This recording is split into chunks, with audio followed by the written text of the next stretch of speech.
building a better car. Isotoner gloves for men, the perfect gift because they're the perfect fit. And by Liberty Mutual. For your insurance and financial service needs, America believes in Liberty Mutual. After this message and a word from your local station. Sponsored by. Across the Hudson River, we're at Giant Stadium. And it feels like we're in Hudson Bay. You know, we were talking before the game, John. You get up here and you get sort of removed from the field. And it looks so innocent. It looks like it's a nice day.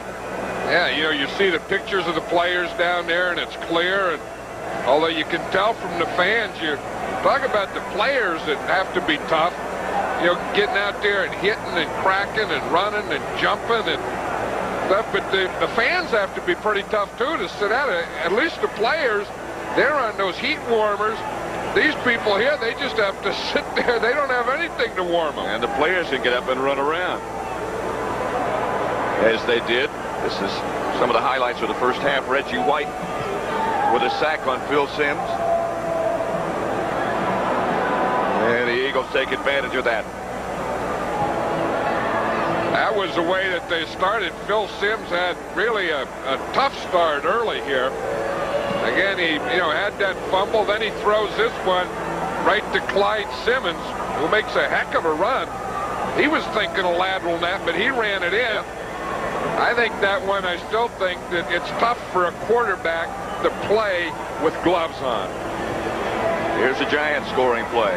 And Simms proves me wrong. I say that I've always liked as a quarterback, I liked him to have skin on leather, not leather on leather or rubber on leather. I think you always wear gloves to grip something. And when you throw a ball, I don't know that you want to grip it. Cunningham's got some of those hand warmers inside those pockets. I think he has a lot of stuff in there. He got the warmer and then warmers inside the warmers.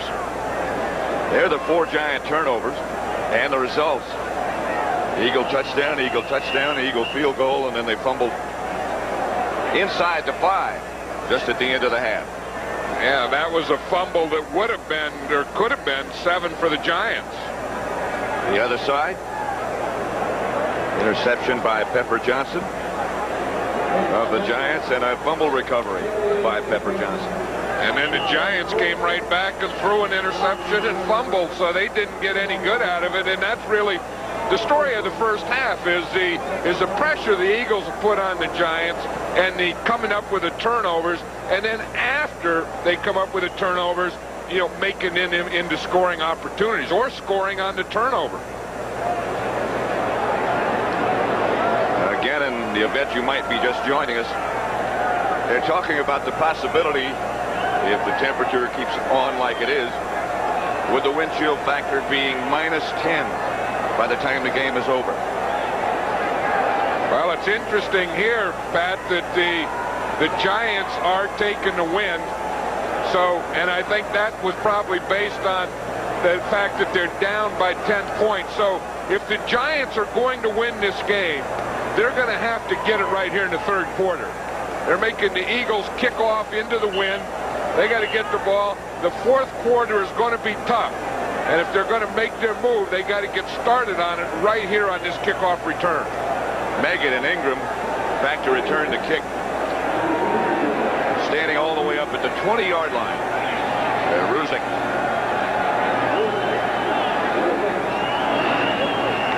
Ready to start the second half. 17-7 Eagles.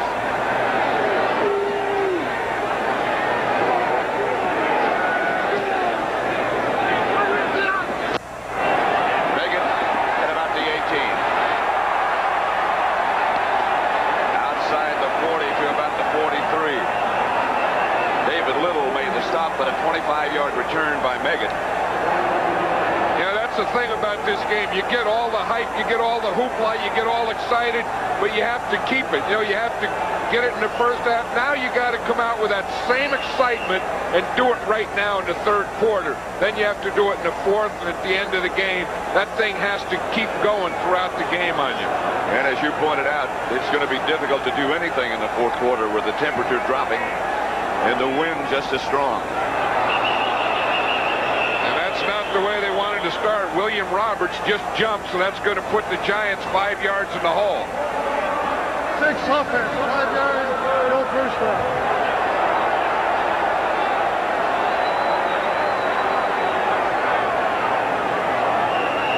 Opening moments of the second half. The Eagles can tie the Giants for first place in the NFC East with a victory. And they would have beaten them twice head-to-head. Well, they'd certainly be in the driver's seat.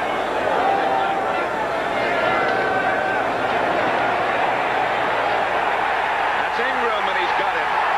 Lionel Manuel, sorry.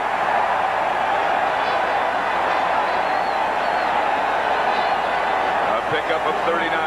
That's the one you're going to see. The Giants start off with 3 guys on the right side. Then they come in motion, and Lionel Manuel's coming in motion. He's going to go straight up the middle. Started on the right side, came in motion to the left side, and then went right up the middle. In fact, Phil Simms believes that's one thing they could do to the Eagles. Put a guy in motion and throw to the guy you put in motion. Manuel has 3 catches now for 112 yards. He made a great adjustment on that one. For Moad, no. And it was there. Well, the Giants came out when they decided to take the win. They know they had to go for it. You can't just run the ball and make things happen. You got to throw it. They threw it. It went right through his hands. You can't make any better throw than that. Professional receiver has to catch that ball. It'll bring up 2nd and 10 from the Eagle 23.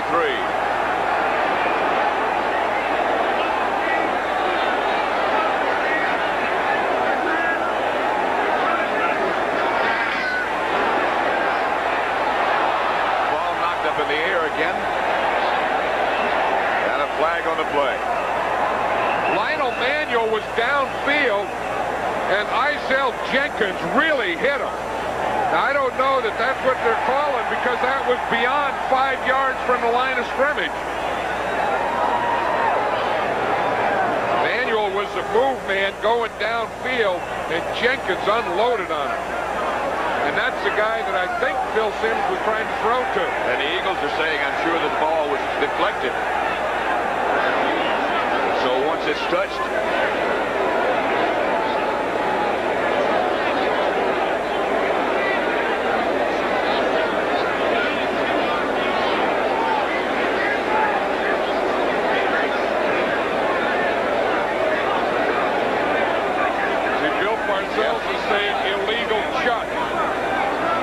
Illegal contact, number 46 defense. The fact that the ball was tipped has no bearing on the foul. The foul occurred before the tip.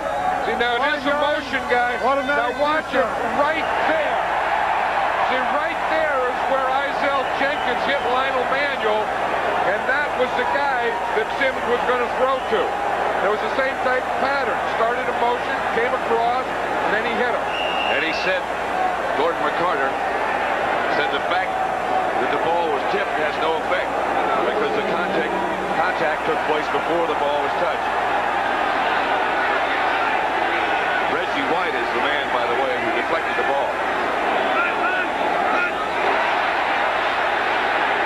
Flag on the play again.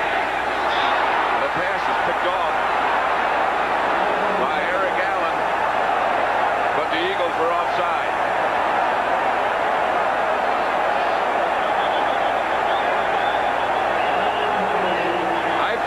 A free play for Phil Simms.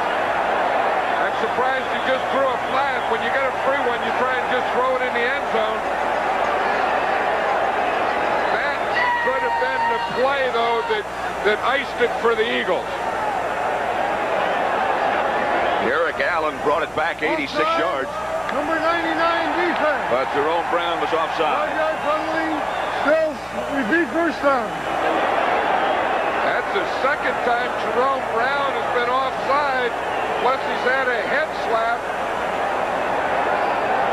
Yeah, I don't think it was Jerome Brown. I think it was Clyde Simmons. I think it was Clyde Simmons up on top, 96. I think that was an unfair one for Jerome Brown. In fact, he's saying he didn't do anything. Yeah, I think it's right up here. I think it's Clyde Simmons right there. Has to be. First and 5. Meggett split wide to the right this time.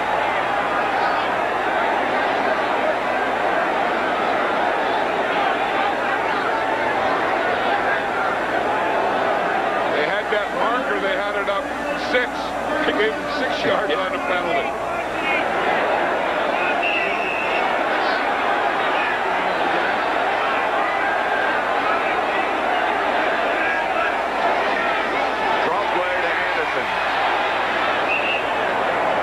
The 12, stopped by Byron Evans, pickup of only a yard. Byron Evans has really come along as a middle linebacker for this Eagle defense. In fact, Buddy Ryan was saying last night that he thinks he's the hardest hitting middle linebacker in the league now. Watch him on this tackle. That is the way you tackle him. When you get square up with the guy, you wrap your arms, and that's the end of the run. 2nd and 4.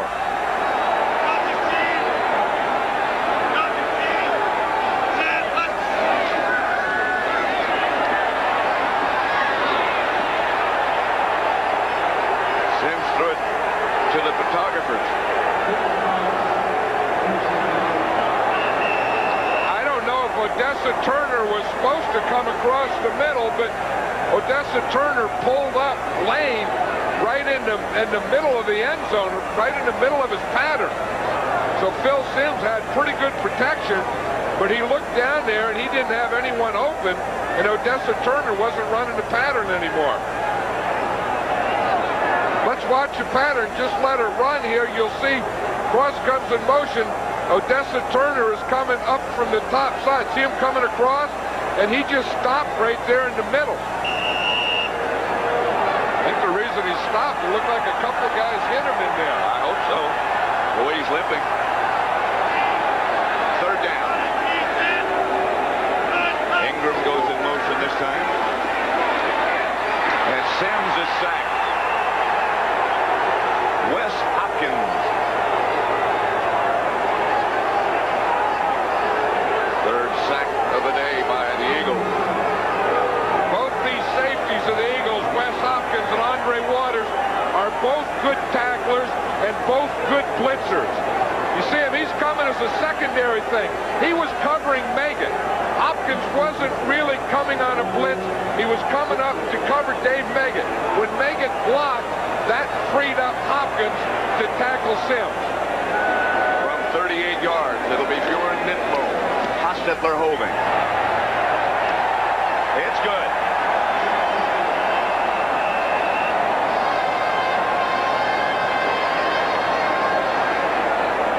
So it's 17-10 now, the Eagles lead, with 12:39 left in the 3rd.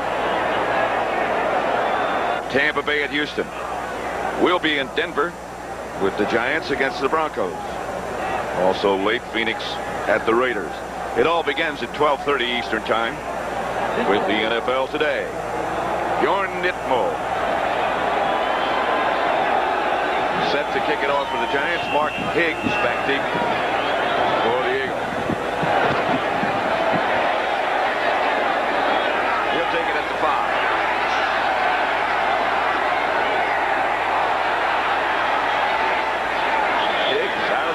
Good stiff on.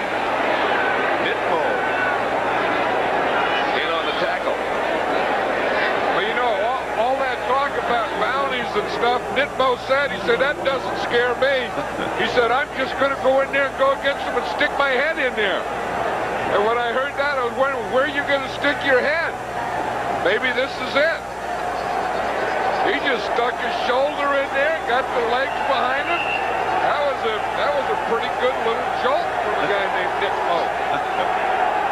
There ought to be some more name to that. First down, Eagles. That's Tony. A couple.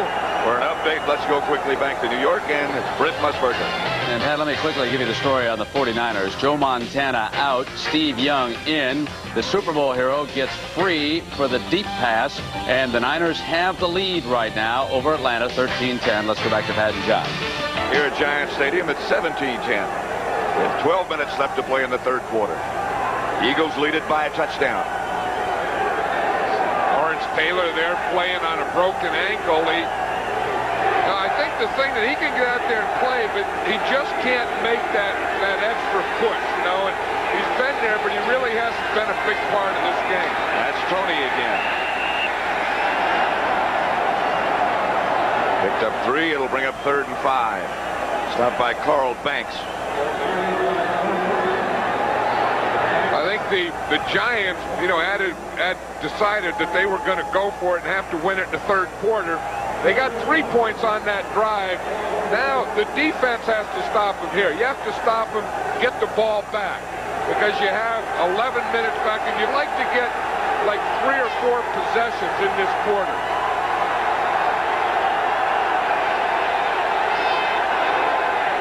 They're coming after Cunningham.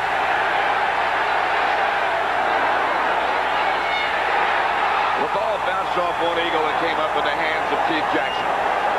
It bounced off Byers, I believe, or Chris Carter, and Jackson came up with it. That's right. It bounced off Chris Carter. Again, Cunningham is really dangerous when he rolls out.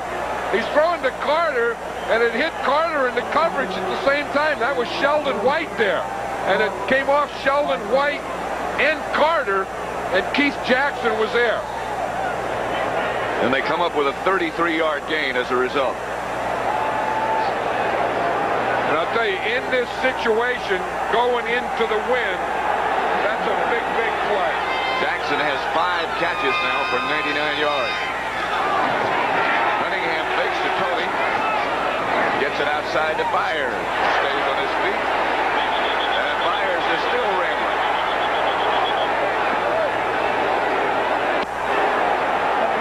Now, Byers does so much for this team. He's really a complete player. He came into the game. He had 50 catches. He blocks. He runs. He can throw the ball. He catches it. He lines up as a back, a tight end, a wide receiver. As I say, I mean, this guy's a football player. They're going to measure over on the sidelines to see if he got enough for a first down, and he did. You know, the thing about Byers, he's so much bigger. You know, we talked to him last night, and he's so thick. You know, I mean, he's like 235, 240 pounds, like 6 foot. I mean, he is really a plug. I mean, he's really a tough guy to bring down. Buddy Ryan was saying we knew that he could catch the ball, although he didn't catch many times at Ohio State. But he was a heck of a basketball player. Basketball player in high school, he said. One thing about Buddy, he checks them out all the way back. Tony to about the 6. A gain of 11. Stopped by Kennard. Well, that's that play again, that 31 slant. That's Anthony Tony's one play. He's going to hit that thing. But they're just going to take that straight up the middle. Boom, man blocking. You find a crease and a pickle hole. They just gave him a little crease between the nose tackle and the end. Marshall knocked him out, and Anthony Tony hit that hole. First and goal from the 6. But the big plays were the 2 running passes by Randall Cunningham.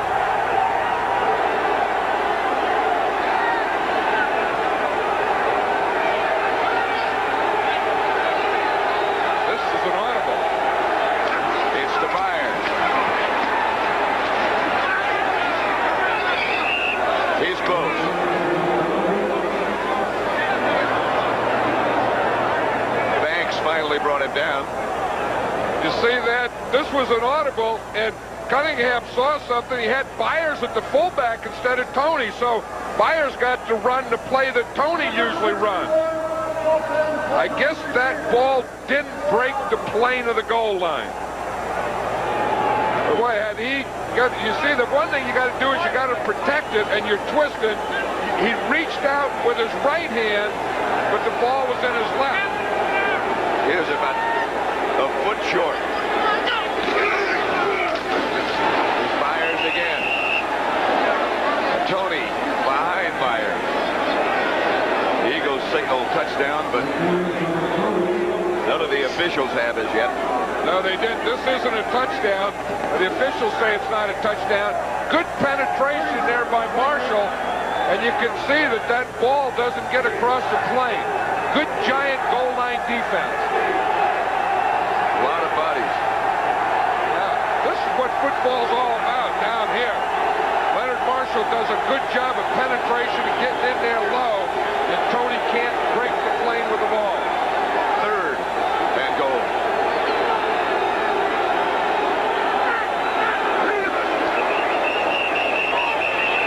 Flags on the play as Cunningham scrambles out of there.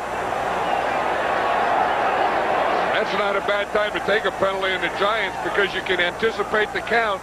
They can't give you a touchdown on a penalty. They can only go half the distance.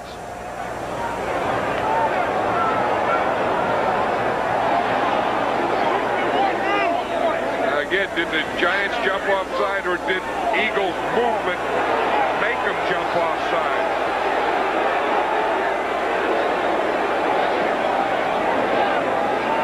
Third down here. I think this could be a big call because a touchdown here could make the Giants' day a long, long day. Encroachment, defense. Defensive action causing the offense to move forward. It's on the defense, half the distance, still third down.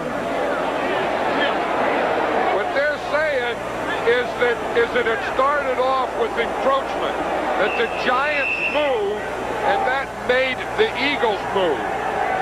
So they're saying, I think they got encroachment right here on the hand right there is over the ball. And then the movement here makes that side move. And so it's still third down and goal. Inside the one. Tony. And he didn't make it.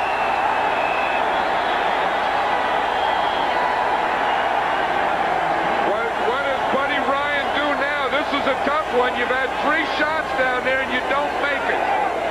You have a 7-point lead. You're going with the win. I think you don't like to do it. Percentages say you got to kick the field goal.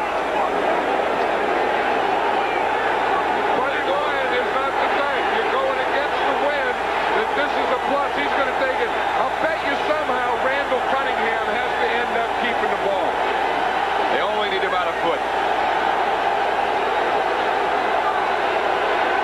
The Tony, and he didn't get in.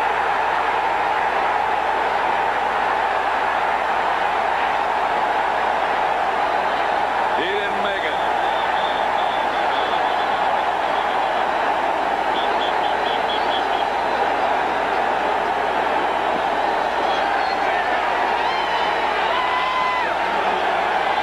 Remember that. A great goal line stand. As a coach, you know, emotionally you want to go for it. The percentage play is to kick the field goal, get the 10-point lead, especially when you're going into the win. Big play by Johnny Cook. Big play by Steve Diassi. Excuse me. 99. No one blocks him. He makes the hit, and that's the end of the run.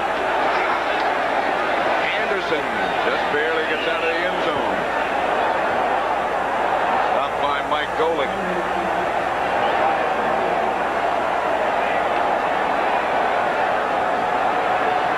Yeah, that's for the Giants. That's the good news. The great goal line stand here. But then the bad news is you got to take the ball from this point and drive it 99 yards. The other good news is if you have the win, you only have a little over 6 minutes with the win. 2nd and 9. Sims is going to Odessa Turner. Eric Allen. Look at his completions today. Well, the thing with Sims, he hasn't gone to that ball control. If you look at, other than the 1 9-yarder, all the completions he made today have been long throws. 6 out of 22 for 190 yards.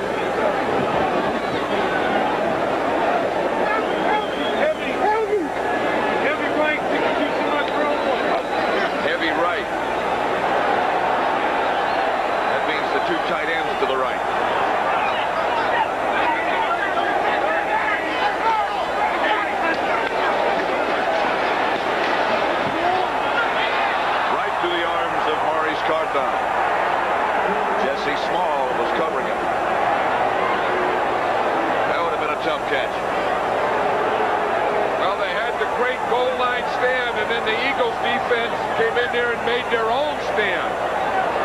Because this is a tough thing. When you don't get the ball out to the 5, your punter normally has 15 yards to work with.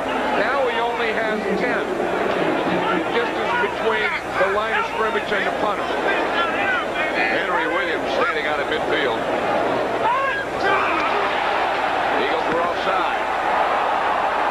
The punt is blocked off the side of the foot of Landeta, shades of Chicago a few years ago. The wind almost blew the ball away from it. And I think the guy that ended up with the ball, Andre Waters, is the guy who jumped offside, number 20.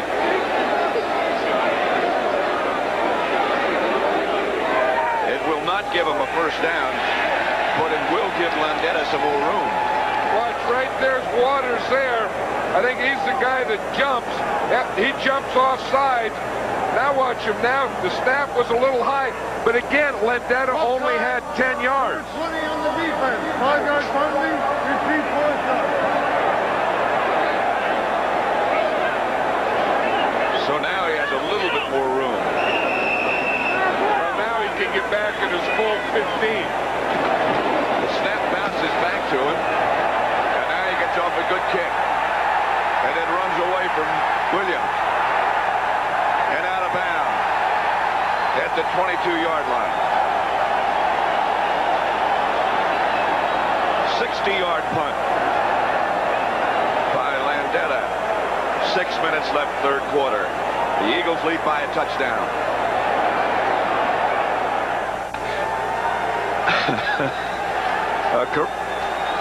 A correction on the length of Landeta's punt. It was 71 yards instead of 60, and that's the longest of his career.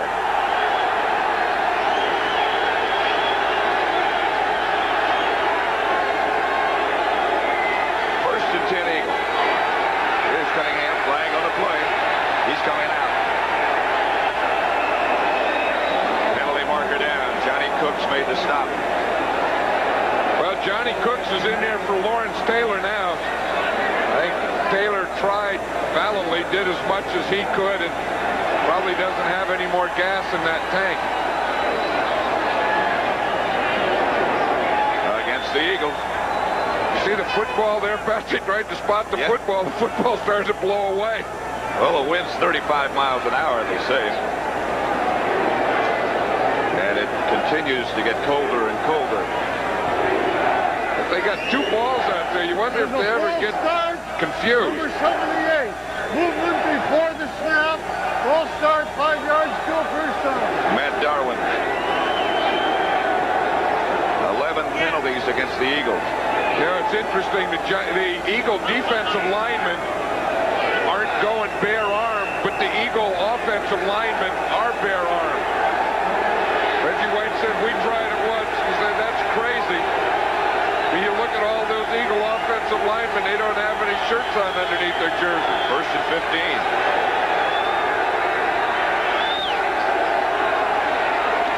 That's Tony.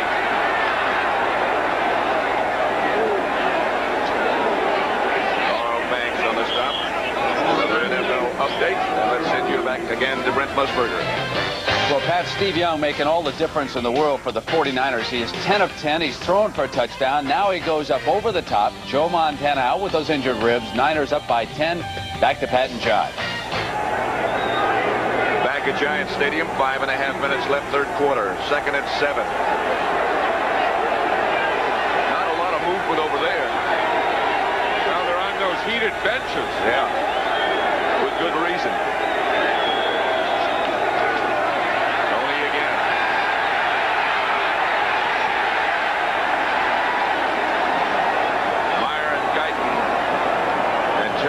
The 2 safeties led the defense. Excellent Giant defense because there was no cutback. Anthony Toney was coming out there trying to look for a cutback. The onside gets up and the backside stops all cutback lanes. That was perfect defense there. That brings up a 3rd and 6.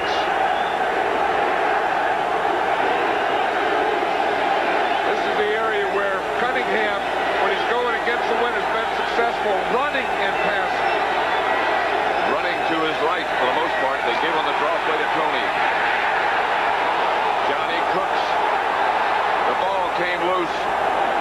Eagles got it back. A 3-yard gain, not enough for a first down, and Runninger will have to come on and punt into the wind. And Bill Parcells looking up there at the clock to see how much time he has left with that wind. Just over 4 minutes. Meggett back deep for the Giants.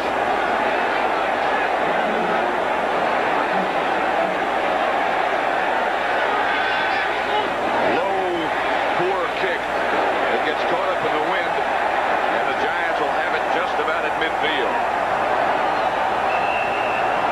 You see the wind blow that ball back? Looked like a piece of toilet It paper. really did. A 20-yard punt. Giants take over. It is cold. Philadelphia 17, the Giants 10. Giant ball at the Eagles 49, 1st and 10. Give you an idea of how effective they each have been against the wind and with it. Sims is going to take advantage of it while he can. He's got Moat.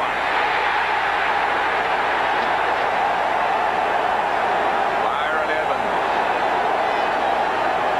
trying to cover him. 49-yard pickup. This is a play that they were trying to get. They had it for a touchdown earlier. It went right through Zeke Moat's hand. This one here makes a heck of a catch. You know, that ball's coming in there. It's almost like being a catcher for a pitcher that throws knuckleballs. You almost have to use that big old catcher's glove to catch those things because the ball is spiraling and it's also floating.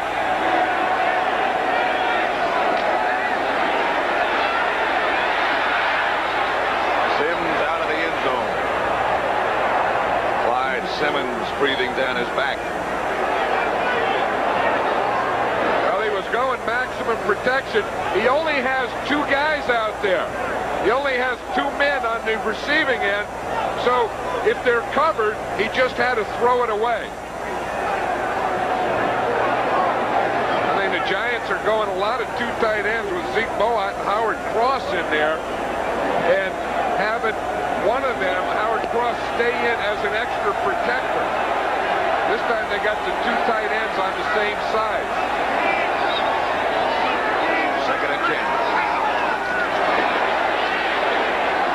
Another pass deflected. Byron Evans got a hand on it. That's the thing there. Reggie White, even when he doesn't get the sacks, he's always right back there. He's always pushing. He's always at the quarterback. Just watch him right here. He takes Riesenberg, and again, he uses that bull rush. And he's just pushing him right into the quarterback, and he's always right there at his feet or whacking away at the ball. So it's 3rd down and 10. Less than 3 minutes left, 3rd quarter.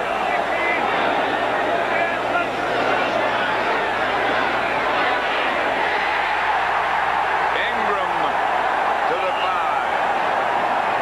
On a shot from Sims. Williams Brazell made the tackle for the Eagles. Mark Ingram made a couple of good moves. 1, getting in. 2, getting open. And then 3, watch him switch the ball here. He gets the ball here, and he switches it to his left hand so he can take on that tackle with his right arm. 1st and goal from the 6. Just over 2 minutes left with the win.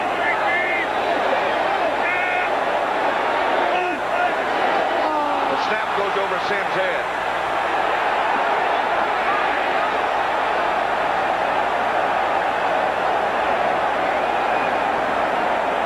That ball went 2 yards higher than Sims' head. That looked like the last shot out of a Roman candle. Watch the way that thing came out of there. Bart Oates, again, he was thinking of his pass protection. He had to pull out. But the center, the first thing you have to do, get the ball back there. Then worry about the block. I think the wind just blew the ball away from Sims. Yeah, but he just kind of flopped it up there. But you got to put a little something on it. Sims a very heady play.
fumble down there. First down, they got O.J. Anderson. Anderson, touchdown.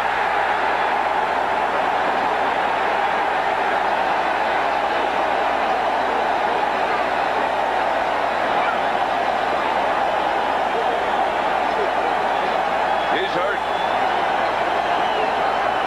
His 10th touchdown of the season. A career high after all those great seasons in St. Louis.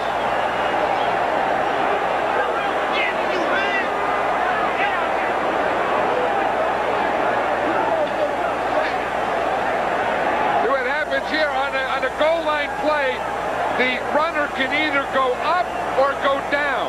And it looks like just as he was making the cut, he got kicked. So the defender was down there, and as O.J. Anderson made the cutback, he just kicked up.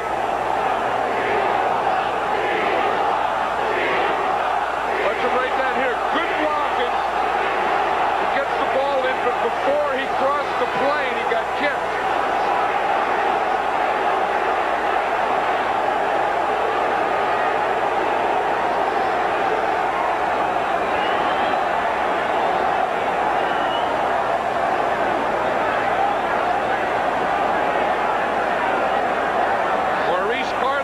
The lead blocker.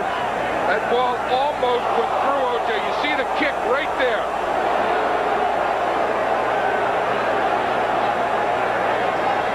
You're down there in the goal line. Any reaction, you're trying to react to anything to get back. And that was just a kick reaction.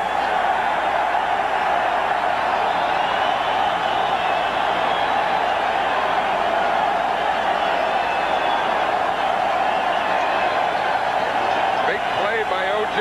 Anderson. I'm sure Giant fans are asking, the last time they were down there, why was Dave Megan in there on the short yardage? This could be a very difficult snap. Nitmo will try the extra point.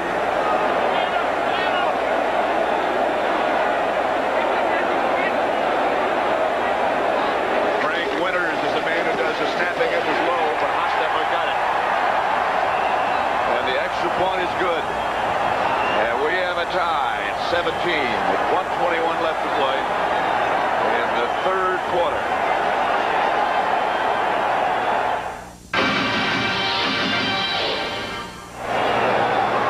Army-Navy. The 90th meeting coming up next Saturday here on CBS at 2:30 Eastern Time. And that series is tied 41, 41, and 7. 90 times they've played. I have never seen a kicker go through a stretching exercise like this. Look at this poor Nitmo. He's down there doing things that you shouldn't be able to do to yourself. You never did exercises like that when you kicked. I don't think so. He goes through the darndest stretching I've ever seen. Never seen a kicker do those things. Mark Higgs back deep for the Eagles.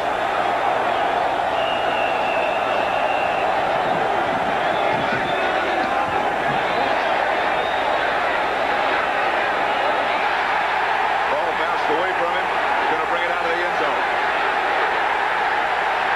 And down he goes at about the 10-yard line. That was kickoff coverage. Wayne Giles down to make the stop.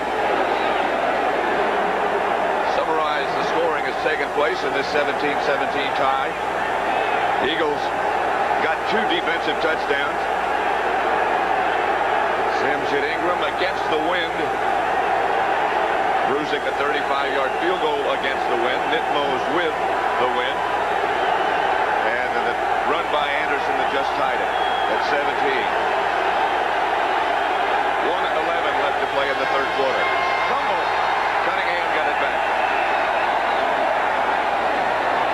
Eric Howard, the nearest Giant.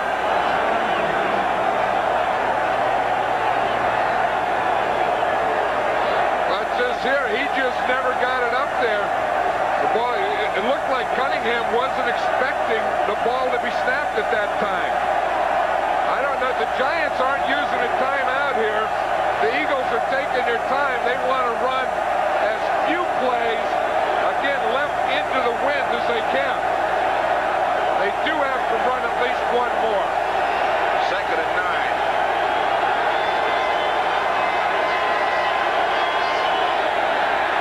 Tony wrapped up right at the line of scrimmage. Washington. And Reason. Giants were looking at the sideline to see if they should take a timeout, and they did. Because what they want to do now is they're putting this whole game right here in this 3rd quarter. They did what they had to. They tied it. But now they want to get some more out of it. So they took a timeout there. Now, if you do that, you have to stop them on 3rd down and take another timeout. And make a punt against the wind. Right. You have to commit 2 timeouts to this series. You just can't do it once. 19 seconds left. And the Eagles, of course, they're thinking they have to run to make them use that other timeout. Well, there's been a lot of strategy in this Really game. Caused by the weather. You know, and there's going to be a lot of second guessing on the team that loses. You know, like, why was Meggett in there in the goal line? Freddie Ryan for the Eagles, why didn't you kick the field goal when you were down there? But that's what makes great games. You have decisions. That's why coaches get paid so much money now. They have to make those decisions. That's why great players get paid so much money. They have to make big plays in big games. Well, you made those decisions for 10 years. Well, you made those decisions for 10 years. 10 good years. One of the officials is injured. The side judge, Jack Vaughn, I believe, or maybe it's Dick Creed. That's a giant doctor went out there in the field and got him, and he's bringing him over to the sideline.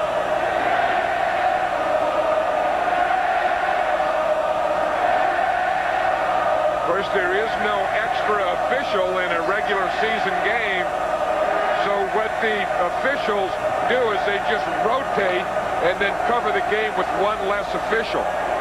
When you get into the championship Super Bowls, you have an alternate official.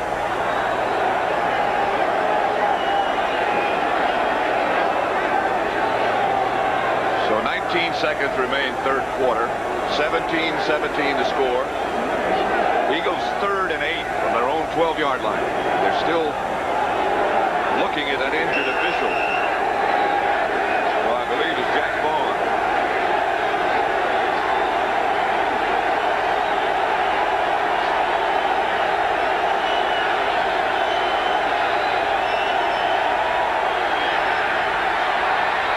Cunningham. Batted away by Perry Williams. And so the strategy works. Yeah, I'm surprised that the Eagles threw a pass, because now the Giants don't have to use a timeout, because that stops the clock. Of course, the incomplete pass and then change of possession will stop it again. Runninger will have to punt from about 2 yards deep in his end zone. Meggett standing in Eagle territory.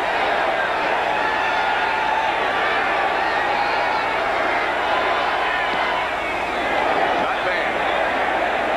Right at midfield, Meggett. He dives inside the Eagle 40. 2 seconds remain in the 3rd quarter. Well, you know that the Giants aren't going to run this one. You know that they're not going to throw a short pass. It's their last chance with the win. Unless this game goes into overtime, they're not going to get another chance today. Strange passing day for Phil Simms. 8 completions, 233 yards. That's a pretty good average. And when they decided to take the ball, this is what they were counting on, that they could tie it up and go ahead. Manuel comes in motion. To Meggett.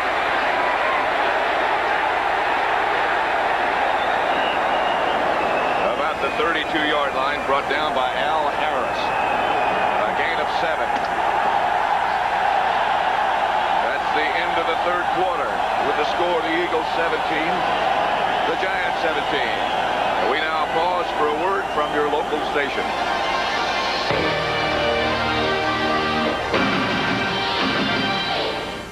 National Football League is back at Giant Stadium. Pat Summerall, John Madden. 17-17 tie. At the end of 3 quarters, the Giants have total yardage of 273. The Eagles 248. Second and 3 at the 33 in Eagle territory. To Anderson. And a flag is dropped. Flag on the play. Clyde Simmons made the stop. A pickup 3. Jerome Brown is the injured Eagle. Is going to be against the Giants.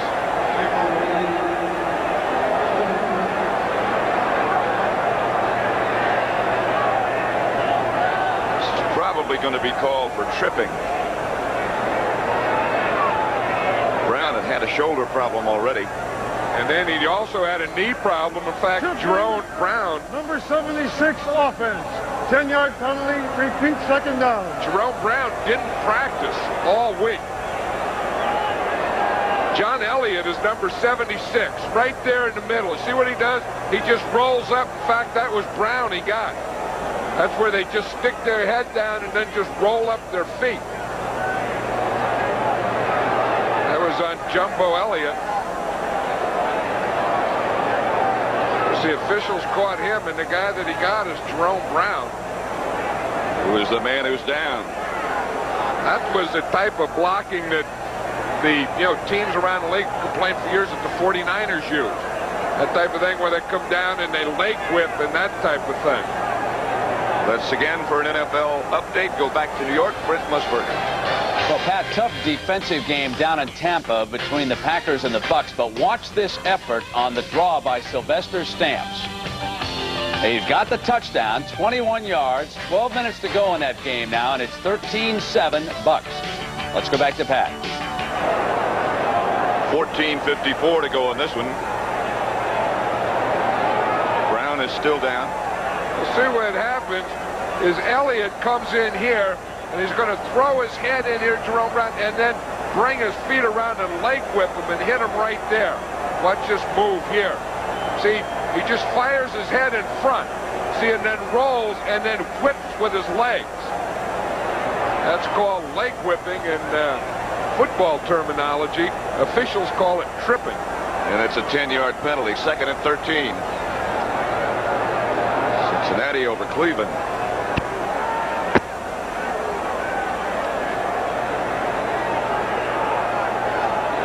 Brown looks like a warrior who's been through a heck of a lot of things. He got the knee, and he has a bad shoulder, and just kind of bent over to the right a little. Second and 13 now. Meggett split out wide to the right. And Sims coming in that direction. Down he goes. Pitts was there first. 4 sacks.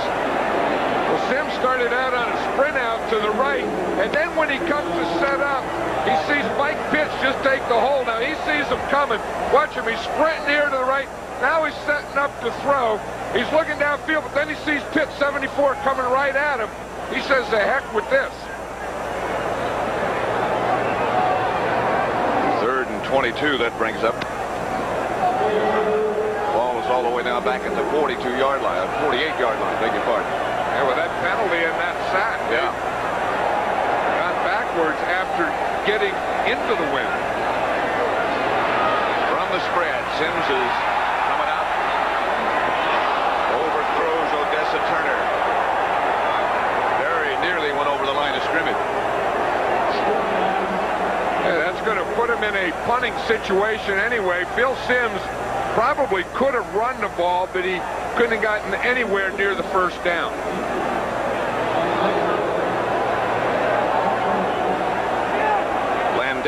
punting into a very, very stiff wind. Henry Williams back deep for the Eagles.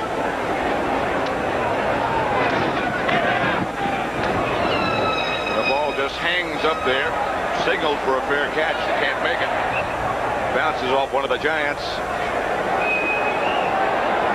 26-yard punt, and the Eagles will take over with the wind at their back. The score tied 17-17, 13:54 left. In the realm of expensive motor cars, no amount of leather, wood, or paint, no matter how refined, no matter how polished, can distinguish one from another. In the end, what matters is the car beneath the luxury. And never before has anyone built a car that performs quite like the BMW 7 Series. Not even BMW.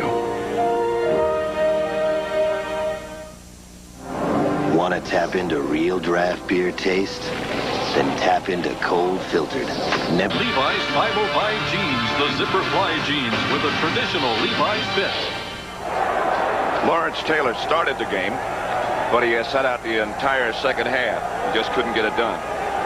The Eagles got 2 touchdowns, their only 2 touchdowns, as a result of defensive turnovers. There's Taylor over there. Remarkable that he could even get anything done. Yeah, with a broken ankle, that he could even suit up and get in this game at all. But, you know, this game is a typical Giant Eagles game that we said it earlier, that you got all the hype, you got all the pregame stuff, but it's going to come down to the fourth quarter, and probably even the last couple minutes of the fourth quarter.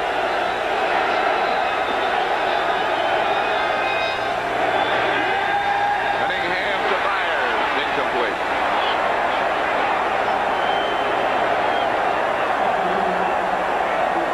You know, you could look at Randall Cunningham throwing in the pocket and then out of the pocket, and you can see that he has rushed. When he's gone out left, he's run for 7 yards, passed for 10.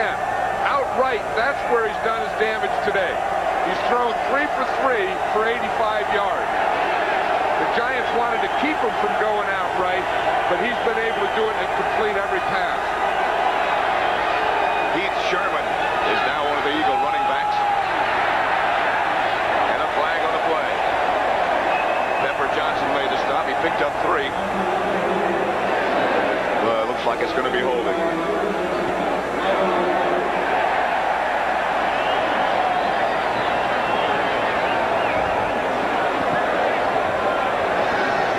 Holding, 65 offense, 10-yard penalty, 3 feet, second down. Ball against Ron Soap.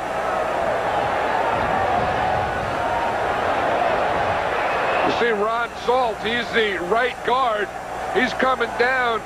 He just blocks the nose tackle, Howard, right in the back. Then I guess he grabbed it at the end. What happened is he got put in a holding position by Eric Howard's quickness. Cunningham back to throw it. Screen pass coming. Fire. Adrian White. Again, let's go back for an NFL update and Brent Musburger. Quickly, things are changing down in Dallas, Pat. The Cowboys have not yet won a game at home. Jim Everett, after a turnover, lights up the scoreboard for the Rams. Ron Brown, and now it's a 3-point game. We'll keep you up to date on this one, our post-game show. Back to Pat and John. 3rd and 23 for the Eagles at Giant Stadium. Robert Drummond in the backfield now with Myers.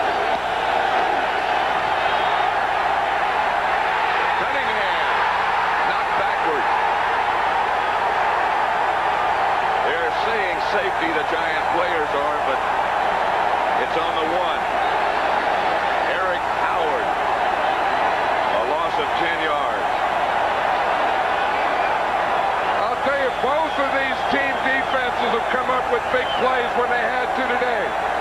Watch the pressure here. He gets pressure from right up the middle by Eric Howard. Does a good job, makes the tackle, wraps him up. I'm not sure why that's not a safety. Look who the punter is. Cunningham. Standing back on the end line.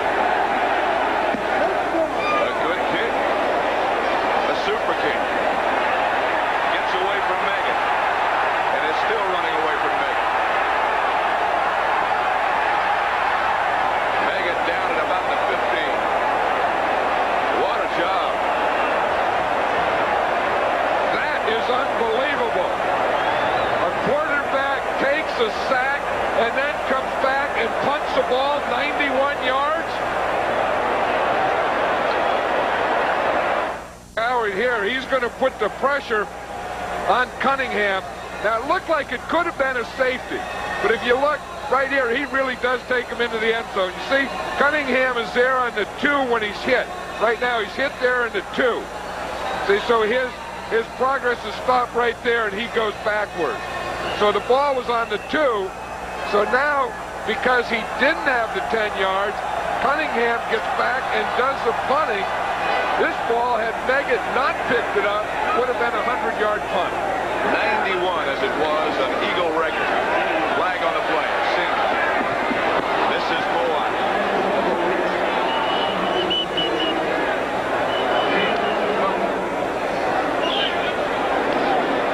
There's a penalty coming.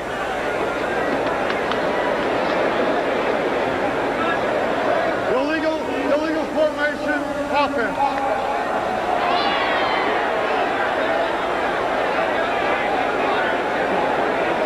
The Giants have 2 tight ends in there, and it's usually when the end man is not up on the line of scrimmage.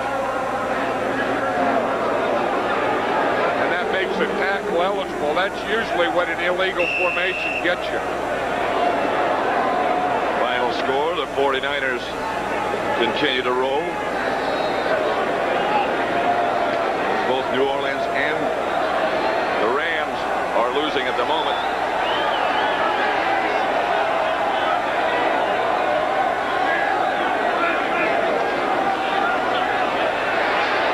Reggie White got a hand on Sims. Sims lost the ball. Hit by Mike Pitts, and the Eagles have it. Pitts got it.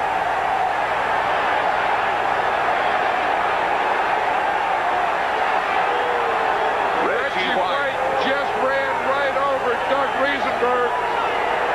Watch him here. Watch the pass rush here. Watch 92 there. He just gets the push. He gets Riesenberg going back. Just puts him right on the back. Now he's the guy, because of that pressure there, that makes Sims, again, step up. Now he has to step up. Then he gets pressure from the outside, and that knocks the ball out. That was Mike Golick who knocked the ball loose after White supplied the initial pressure. First and goal at the 7. 5th sack on Sims and the 5th turnover. Cunningham for Drummond, who almost came up with a spectacular catch. Today the Giant defense gets another chance in this goal line. Remember what they did last time? They held the Eagles down there. One thing about a Buddy Ryan defensive team, they do get the ball. That's been the story of their whole game. They get that push that you've been talking about. They just sort of overpower you.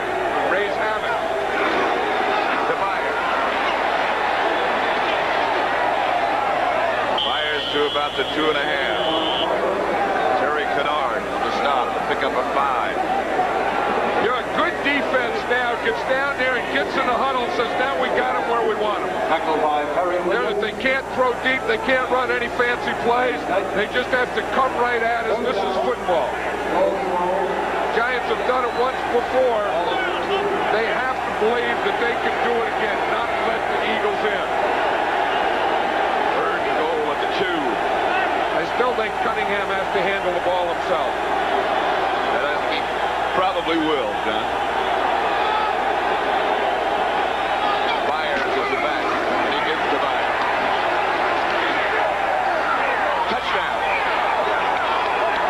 A delayed signal, but Myers got in from 2 yards out.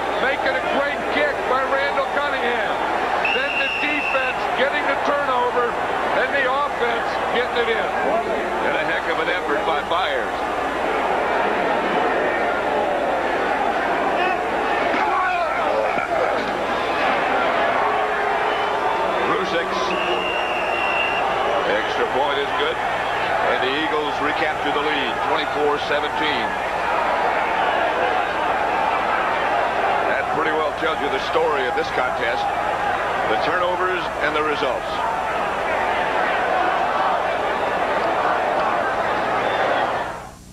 Work. Set one up a little bit. Detroit, Chicago, and then we'll be in Denver.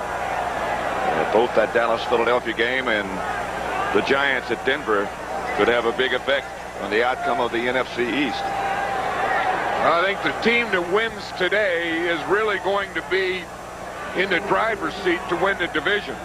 The team that loses today, I think, has to start looking at a wild card or some help from other teams. Ruzick to kick it off. Those are the standings.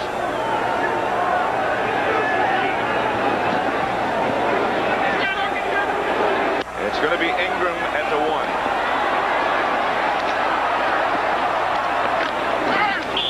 To about the 29. Don't forget, again, next Saturday, the traditional Army-Navy game. Next Saturday at 2:30 here on CBS. Army 6-4, Navy's 2-8. But those records really don't make any difference. The scoring drive, if you can call it a drive, 3 plays, 7 yards after that fantastic punt by Randall Cunningham. You know, coaches always talk about it, offense, defense, and special teams. And I think that last scoring drive, that last play was all the things the coaches talk about. Tillman was the ball carrier, picked up 3.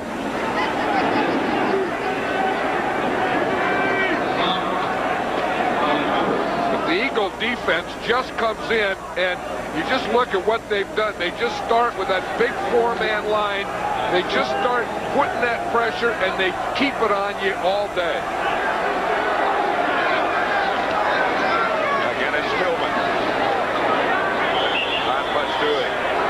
Reggie White and Clyde Simmons, the 2 defensive ends. I know one thing here, the fans they want Jeff Hostetler or someone else to come in there and play quarterback for this Giant team, but this is Phil Simms' team, and as long as he is healthy, he is going to be the quarterback of this team. 3rd down.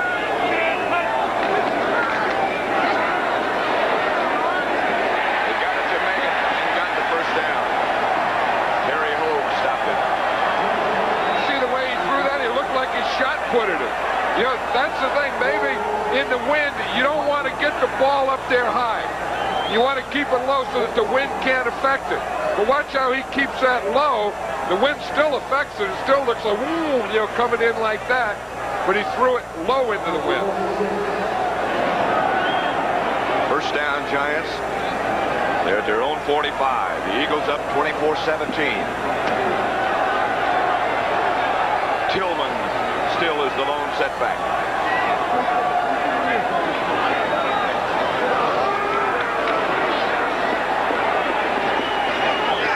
Maybe a yard brought down by Reggie White. It was last night we talked to Reggie White, and he was saying it's the biggest game of his life, and this is what it's all about. You know, and a lot of times guys say that on Saturday. They don't play that way on Sunday. But I have the feeling that Reggie White has played one of his better games. I think he meant it. It's the Eagles and the Giants at Giant Stadium. Reggie White. 2nd down, 10. Remember on Thanksgiving Day we gave him the drumstick for his play there. He would deserve the whole turkey for this one. Flag on the play. Intended for Meggett. Andre Waters all over him. That was a matchup when the Giants moved Meggett to the outside. They were hoping to get that matchup. Andre Waters. Of course, they threw one earlier to him, was intercepted by Eric Allen. Pass interference. Number 20 on the defense. Automatic 1st down. It's right on the bottom here. You see number 20. That's Andre Waters. The ball's in the air. I don't know that he tackled him or Meggett just dove for the ball.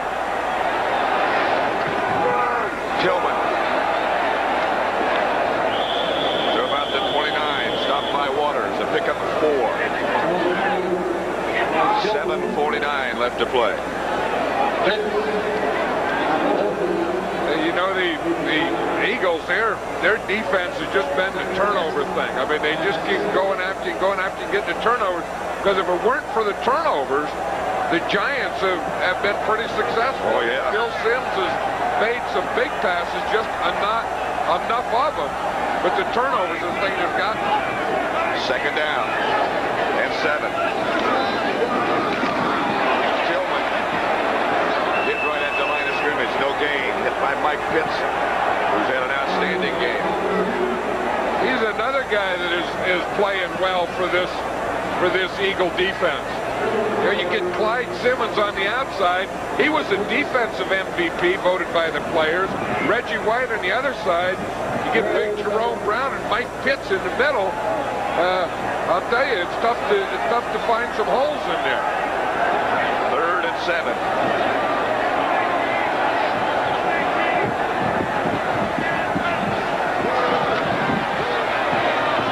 Incomplete. Intended for Manuel. Jenkins all over him. Got to go. Yep.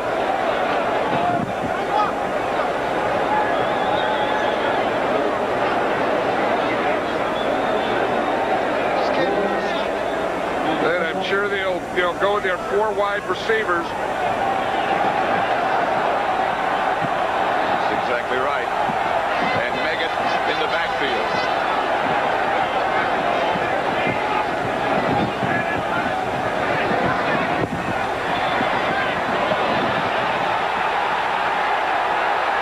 No flag. No penalties. That ball really just hung up there.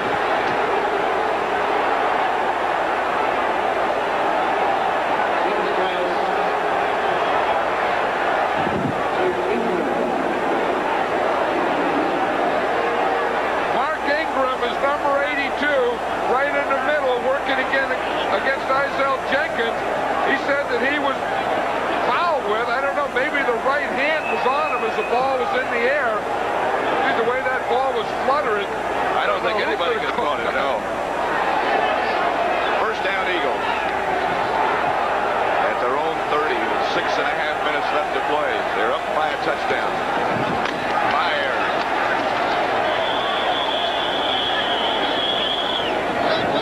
Gain of 2.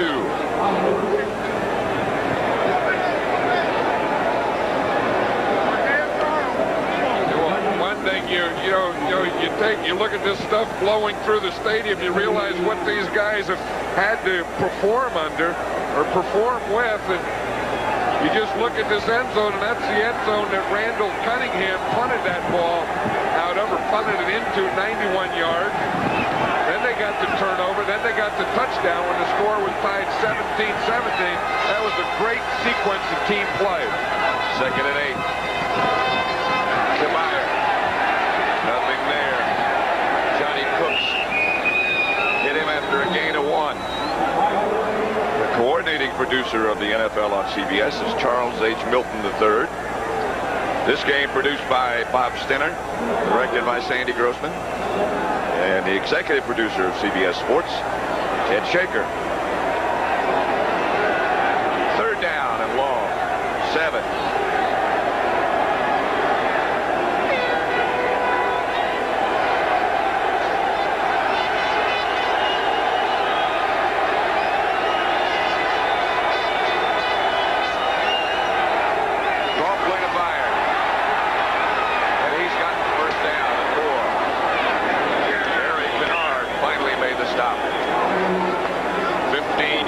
Up by Keith Byers, and a big one. Yeah, this is the time that football is really football. You know, when it's like summer and, you know, anyone can play. When you get here and you get these battles in the east and the wind and the snow and the rain, and that's what football's all about. And I think the guys that stand out in these types of games are the real, you know, we talk about football players. I think that's it. And you watch this Keith Byers, and I'm thinking maybe we'll take a look at him with that all-Madden team. I think that's a pretty good idea. I'd like to have him. It's Byers again. Yeah, he Pickup of 7. Stopped by Guyton. This is when you need to do these kind of things. And that's the guy you like to have in your team. Remember, we used to have Pete Banaszak. We'd do that with old Pete at the end of the game. When you're trying to run out the clock, you got the lead. You want a guy in there who can gain yards for you and who can, move the pile, who can get first downs. But the most important thing, a guy who won't fumble for you. And who wants the ball. That's always the special guy. In big games, great players want the ball. Myers is the lone setback. Handoff is to him. He won't get the first down. Barry Kennard came up to make the initial hit with reasons. Bill Parcells said that they had the short week. The Eagles had the long week. He said, but really, that doesn't make any difference. He said, that cannot be an excuse. We could get ready for this guy and his team in an hour and a half. I believe it'll be an easy thing to say if the Giants lose, but I don't believe that was part of it. If there's one thing, it had to be turnovers. That's usually the case. 3rd down and 3 at the 45.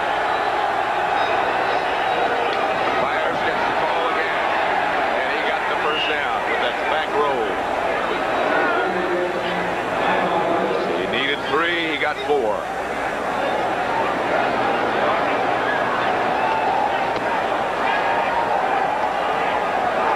There's a line of scrimmage over there on the right side, controlled by the Eagles.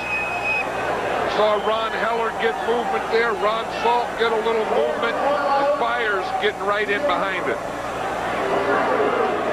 The Giants used one of their timeouts. They have 1 left. The Rams came back to beat Dallas. I'm sure that the loser of this game is going to have to start watching some of those teams like the Rams, like the Vikings, like the Bears, like the Green Bay Packers, because then you're starting to think wild card. Yesterday when we talked to Bill Parcells, he wanted no talk about that. He said if we don't win this one, we won't be in the playoffs. Lawrence Taylor says if we don't win this one, we don't deserve to be in the playoffs, because if you can't win big games like that, you're not going to win in the playoffs anyway. But you start looking at the standings, the way things are at the moment, it would be hard to imagine they won't be in the playoffs. That's the Western Division the way it looks. Well, and again, if you're looking at wild card situation, you're looking at those Rams, who look like they're going to be one of the teams in the playoffs. First down, Eagles. This is Drummond. And the Giants take another timeout. Their last one. NFL schedule next week has Dallas at Philadelphia, Detroit at Chicago, New Orleans at Buffalo, Atlanta at Minnesota, Tampa Bay at Houston. And then the Giants at Denver, where we'll be. And Phoenix takes on the Los Angeles Raiders. It all begins next Sunday with the NFL Today at 12:30 Eastern Time. Well, the Giants are going to have to get back next week and again go to Denver. It'll be interesting to see those Broncos. They look like one of the better teams, if not the best team in the AFC. This telecast, excuse me, John, this telecast presented by the authority of the National Football League is intended for the private use of our audience.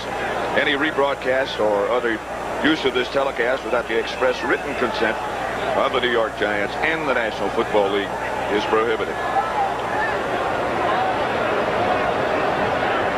The Eagles have run the ball 41 times today and only passed 17 times. And isn't it funny how a win can warm you up? I mean, they don't look quite as cold on that sideline as they do on this side. No, they don't.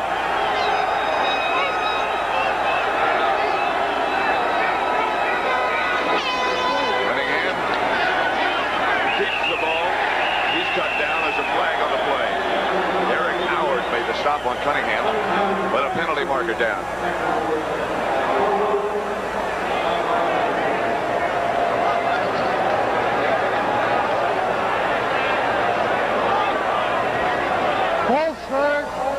Left tackle offense. No play. 5 yards, second down. That means when the left tackle, Matt Darwin, moved, the whistle blew, so it doesn't count, so it's still second down. The Giants don't have any more timeouts. They're going to get one at the 2-minute warning. And if they can force a change of possession, of course, that would be another timeout. 2:19 left to play. Eagles have been penalized 15 times today for 107 yards. Cunningham to Drummond. Only a yard. Now again, the Giants don't have any timeouts, and the Eagles are going to let the ball run down to the 2-minute warning.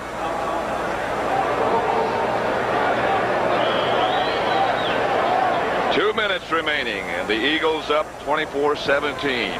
And turnovers have done it. The Eagles lead the Giants with 2 minutes to go. It's third down. It looks like about 13 left. 14, call it.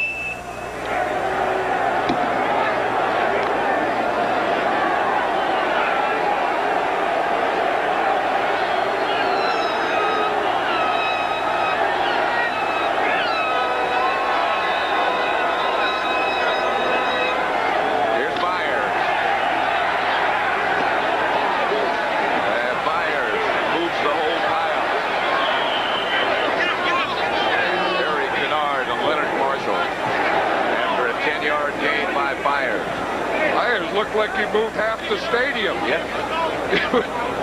Well, he moved half the joint on this one. But just, of course, this comes with winning, too. This comes at the end of the game. And this comes with a guy not stopping his feet moving and being a pretty big load himself. And watch that whole thing. He just kept those feet going. Yep.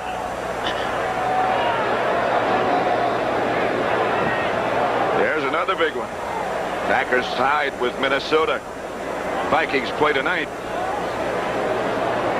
But Tampa Bay leading with a minute and a half to go. Sometimes that Central Division looks like there's no one there that wants to win it. When it gets ahead, boom, they go down. Well, look at this. The standings. Tampa Bay would be 6 and 7 if they can hang on. The Bears and Vikings play tonight. Green Bay would be 7 and 6. Detroit 4 and 9. They're the only ones out of it. I'll tell you one thing. You could make a case now that the best team in the league, if they were playing in this kind of weather, is the Philadelphia Eagles. I would think so. The ball goes over Willinger's head. And the Giants will take over. The clock will stop with 1:04 remaining.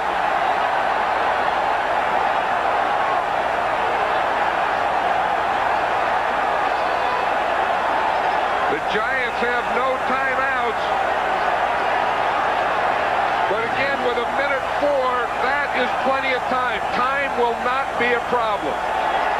They're not going to be able to run the ball, but they wouldn't want to run the ball anyway.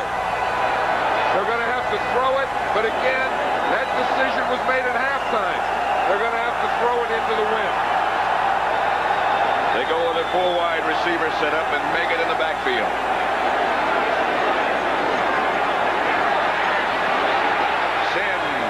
Upfield to Manuel. Isaiah Jenkins, the tackler. 13-yard gain. 50 seconds remain.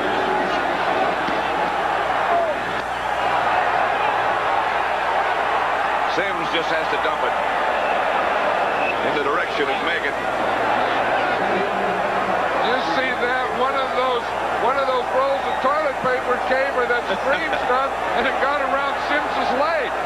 And as the ball was snapped, the thing went around his leg, and he threw that pass with that thing hanging on him.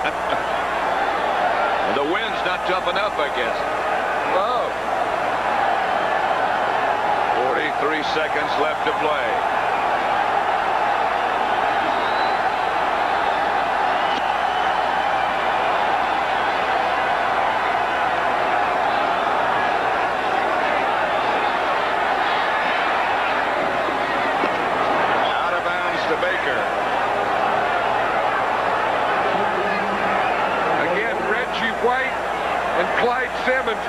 on Sims as he threw that one. These Eagle defensive ends and this defensive team have had relentless pressure on Phil Sims. Been there from the first pass he's thrown until that last one. 3rd and 10. 38 seconds left.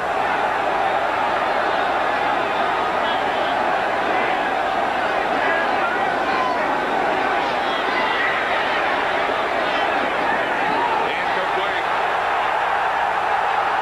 Manuel covered by Jenkins.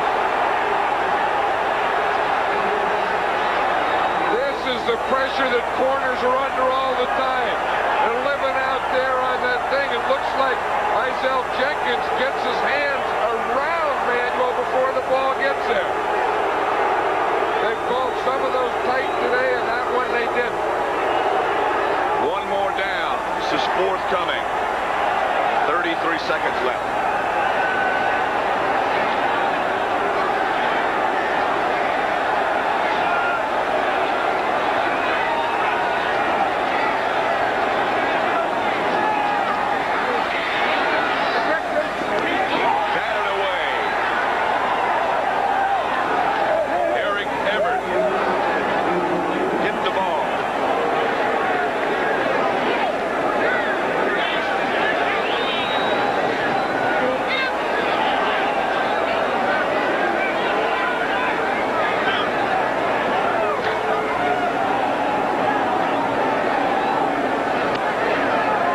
This will be the 4th straight time the Eagles have beaten the Giants.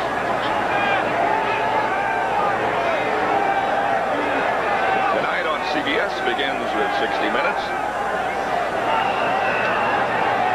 This week, 60 Minutes takes you on a manhunt.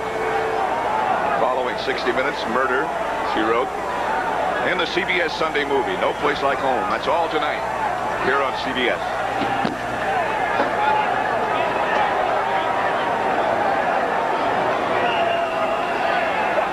Should do it.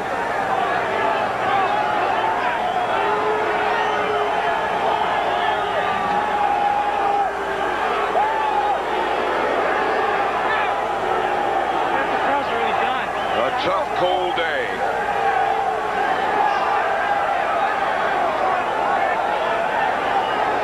The Eagles 24, the Giants 17. Randall Cunningham from the Eagles and Mark Ingram from the Giants have been chosen the Miller Lite Players of the Game, and they qualify for Player of the Week honors. A $1,000 donation will be made by the Miller Brewing Company on behalf of the players to United Cerebral Palsy.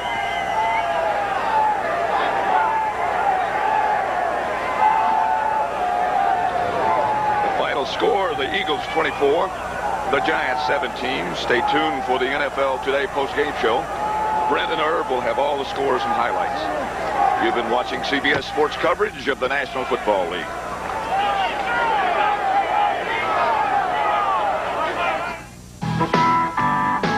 The NFL Today post-game show is sponsored by Miller Lite.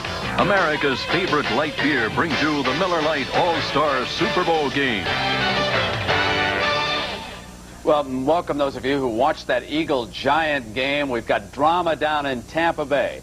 Green Bay appeared to be finished. On 4th and 16, they threw an incomplete pass, but the Buccaneers committed a foul on defense, kept the drive alive. About 20 seconds to go now, and we send you to Tampa Bay, Steve Zabriskie. Incomplete. Makowski firing it behind Jeff Query, who never turned around. Well, it was man-for-man coverage. They were blitzing, and Query was trying to go upfield one-on-one, but Makowski didn't read it, I don't think, as Query anticipated, and he throws it incomplete. But again, he stops the clock, and he's still got plenty of time. We'd like to welcome those of you who have been watching the Philadelphia Eagles and the New York Giants. This is Steve Zabriskie along with Hank Stram at Tampa Stadium. 18 seconds remaining in the game. It has been back and forth all day. Philadelphia has defeated New York, and here Tampa Bay leads 16-14. Second down and 10 from the Tampa Bay 46. Complete at the 29. Elder trying to hold down the receiver, Carl Bland. He's got to stop. They've got to throw the ball down now. He does with 1 second. They couldn't get the clock stopped until 1 second was left. And all they can do now is send out the rookie Chris Jackie to attempt a lengthy field goal into the wind. It winds up being about a, 30, 40, 47-yard field goal. It's within his range. Jackie has made a 52-yarder in this his rookie season. It will be a 47-yard attempt. And now Tampa Bay takes the almost obligatory timeout.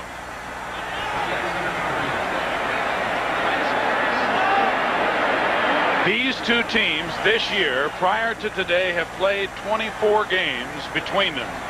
15 of those have been decided by 4 or fewer points, not to mention the games between these two teams. And here's the stoppage of the clock. Boy, that's just under the wire.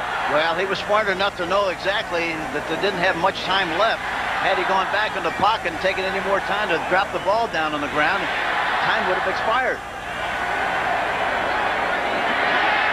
This has been helped. Green Bay has been helped by a 5-yard defensive holding penalty on 4th and 16 that gave them an automatic first down and kept the drive alive. And now the rookie from the University of Texas at El Paso, Chris Jackie, will have one chance to win it.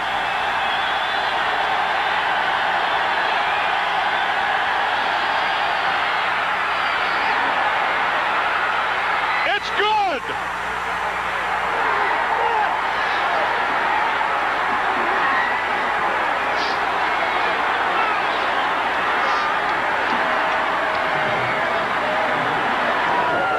The Packer magic continues as they win it 17-16 on the final play of the game. The man is magic, the cardiac pack. What a sensational year they're having. And again, the game was over on 4th and 16, incomplete. Now the Packers climb to 8-5. And Irv, your feelings about this Cinderella? Well, my feelings about it, the Cardiac Packers is a good name for them, really.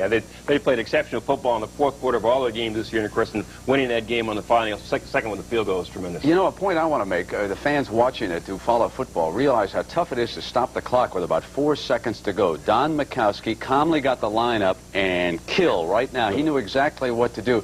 Majkowski mentally is a tremendous quarterback, too, Irv. He gets a job done out there. Well, he's a pressure quarterback, but he's a great athlete overall, though, Ben. He's a 7-foot high jumper. He's a great basketball player. He has great coordination, and he understands the mechanics of the game very well. All right, we're going to continue by updating everybody on what's going on. You're going to find out why this is a huge controversy in the NFL tonight, and we'll be right back in just a moment.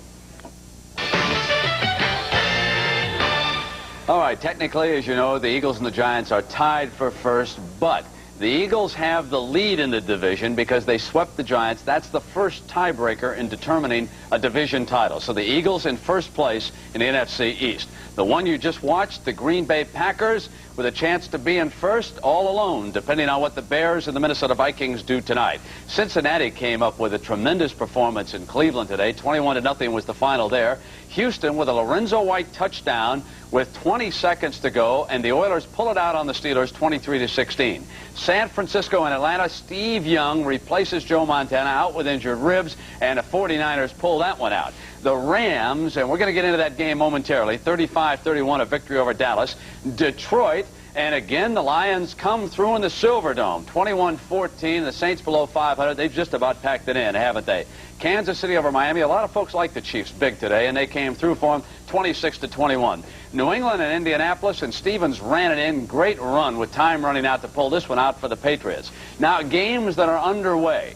3-0, the Skins with a lead down in Arizona. The Raiders kicked a field goal on the Denver Broncos in Los Angeles. They're making that hold up. Now, the Jets in San Diego, and the Jets have just scored. Johnny Hector in for the touchdown, makes it 6-0. Jets with the lead in that game. So Irv and I are going to take you back now and show you some highlights on this game, because there is an enormous controversy that's going to unfold after this game is all debated by the officials in the league. First of all, it appeared to be a loss right here. No controversy on this play. The Rams cough it up on a kickoff. The Dallas Cowboys quickly move ahead by 10 points. Troy Aikman for Jimmy Johnson hits Bernard Fort, 10-yard scoring play, and it was 31-21. Then it was ruled the Cowboys had fumbled a short time after that, and Everett went to work. First he went to Ron Brown. Then they got it back again, and Everett went to Aaron Cox. And Cox wove his way on into the end zone. Now, Cowboys are coming down, working against the clock. One timeout to go, and Irv, what happens on the field? What happens on the field? Troy Aikman comes to the line of scrimmage, wants to get a play call for his offense, so he has a signal like this. His hand between his fingers, clearly indicating that he wants an offensive formation. There he goes. He's calling for an offensive formation. The official interpreted that signal as a timeout signal, took the timeout away, and the Cowboys couldn't stop it. What was the sign that he was making now? Well, he had his hands like this. His hand going between his fingers, clearly not a timeout signal. This is timeout. Well, over on the sideline, Irv, as could be expected, Jimmy Johnson was absolutely furious, trying to get an explanation, saying we did not call the timeout. Aikman was calling the formation. What's critical about it, it was their last timeout. They got the ball down to about the 10-yard line, as I recall, and they couldn't get the clock stopped for one last shot to pull it out. So things really going against the Dallas Cowboys. And we're going to continue live with our post-game show on CBS in just a moment.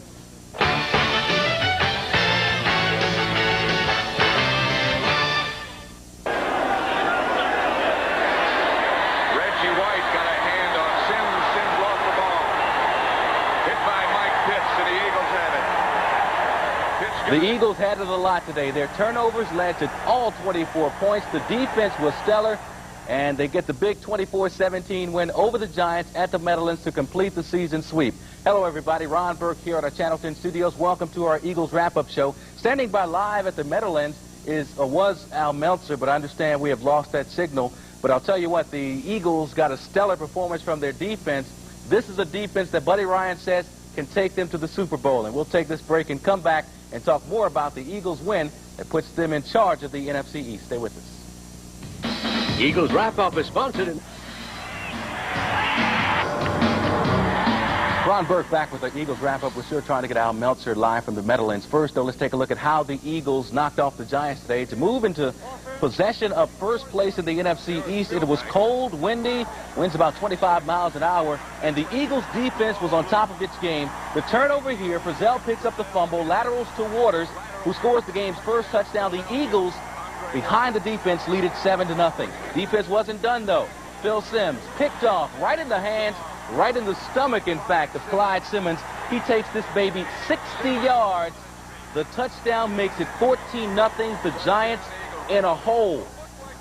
However, they did come back. Phil Simms across the middle, wide open is Mark Ingram, and 41 yards and one missed tackle later. It is 14-7. Giants back in it. And you talk about turnover city. Pepper Johnson picking off Randall Cunningham here. And then the NFL's leading interceptor, Eagles cornerback Eric Allen, victimizes Phil Simms. Allen's 8th pickoff of the game, of the season rather, and it was so cold up there today, some guys could barely talk. There was no foul. I meant to put my beanbag down and start the final fumble. I think he meant to put his beanbag down at the spot of the fumble. The Eagles led it by a score of 17-7 at the half, as the Giants offense was trying to find its way somehow through that treacherous wind. Our Miller highlight player of the game today is Eagles defensive lineman number 92, Reggie White, who was on Phil Simms all day. Reggie White forcing the fumble early in the game, forcing the one late in the game. Reggie White, our Eagles Miller highlight player of the game. And we'll be back with more of our Eagles wrap-up. This was a game where turnovers decided the outcome. Stay with us.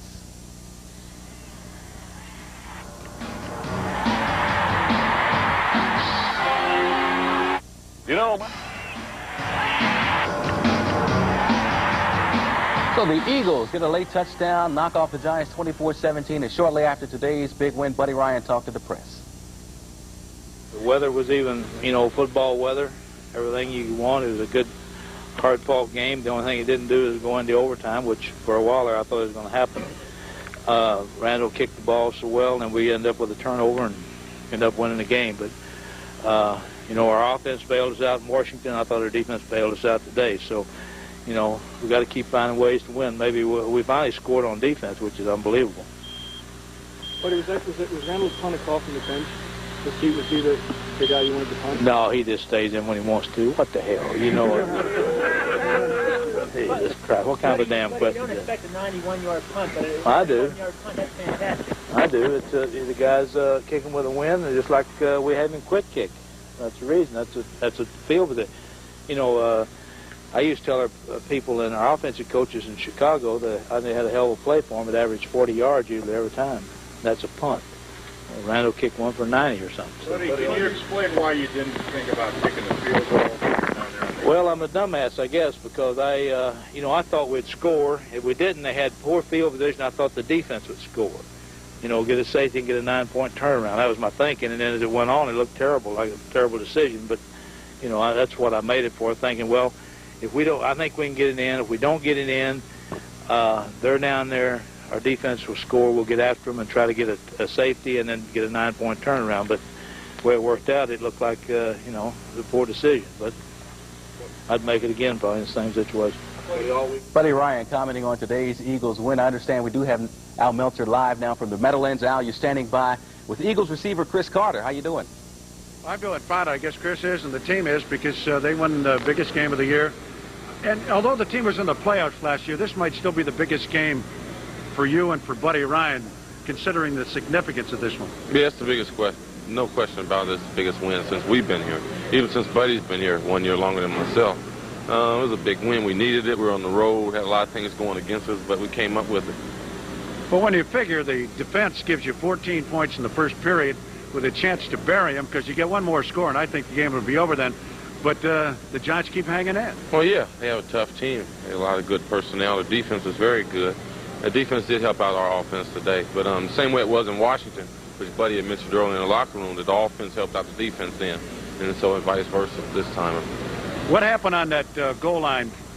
3 pops to go in from the one that couldn't hack it. Yeah, they were real tough down there. They have like 7 guys jammed in the gap, so it's hard to really run the ball in on them. Disappointing. And maybe, a lot of folks thought maybe that was it because they come down the other way and score.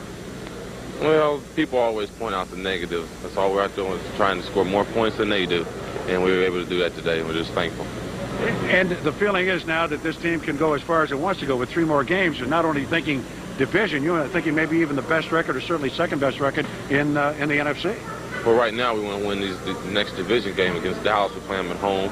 And then we'll just take it one step at a time. If we happen to finish second best record, then that's fine. But we're just trying to win the division right now. And now we have to concentrate on Dallas. Thanks a lot. Hey, thank you. Okay. Chris Carter is with us right now. And in a minute, we'll bring Jeff Fisher in here. Can you hear me? Yes, sir. Thank you, Al. Okay.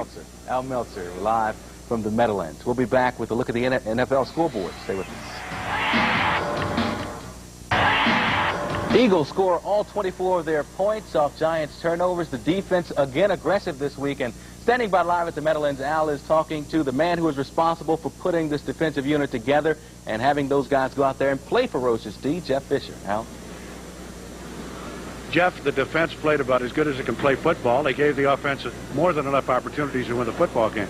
Well, I'll tell you what, we have all year talked about taking advantage of the turnovers and scoring on defense, and finally came together. But in your wildest, did you figure you'd pick up 14 straight points there in the first period? I didn't think so, but the idea with the coin toss and giving them the ball, taking the win, we felt like we could create some problems for them. They were having problems, but they were not having problems down the middle. Sims didn't throw that many completions, but when they were for long yardage. Something in that defense he saw, or what's happened? Well, it was, we had a couple times where we mixed it, had some problems coverage-wise, but for the most part, I was pleased with Jesse Small. He did a good job on the tight end, and he did. They gave us a motion variation that we hadn't seen, and it kind of came quickly, and we had some problems with that. But for the most part, I was pleased. We've got to go back and correct those mistakes because we're going to see those things in the next couple of weeks. Golick makes the hit.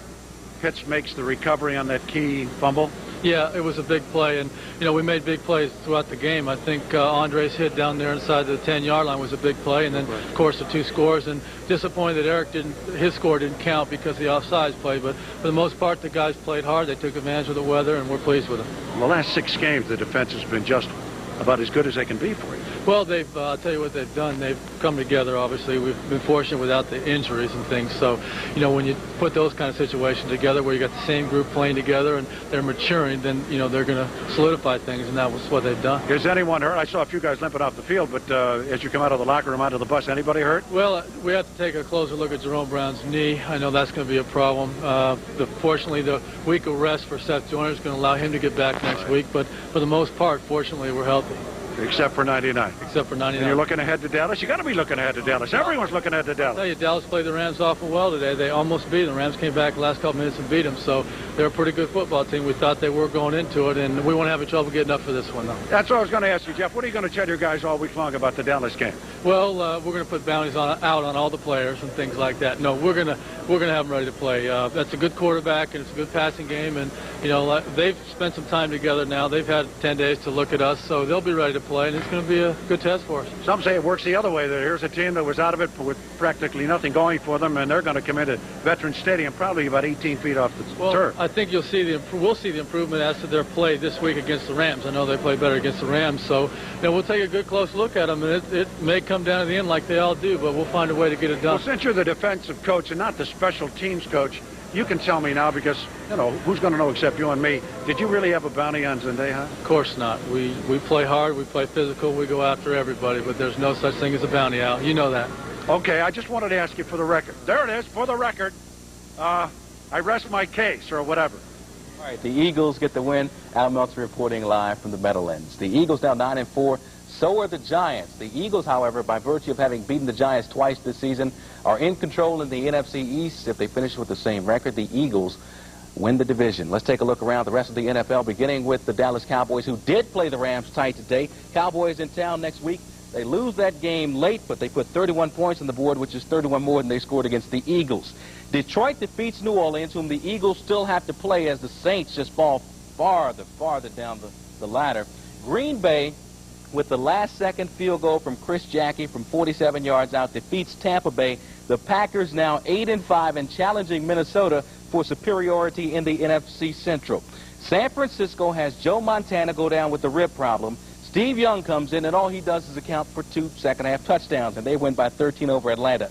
Cincinnati shuts out Cleveland. It was cold there, too.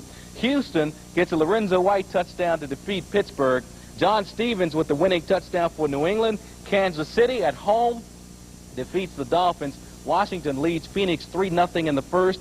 The Jets leading 7-0 in the first. The Raiders have gotten a field goal to lead Denver 3-0 in the first. Tonight it's Minnesota hosting Chicago, and tomorrow night Seattle is hosting Buffalo. That is our Eagles wrap-up for this Sunday. The Eagles will play the Cowboys next Sunday. The final again from the Meadowlands, 24-17. The Eagles now move to 9-4. Have a good evening.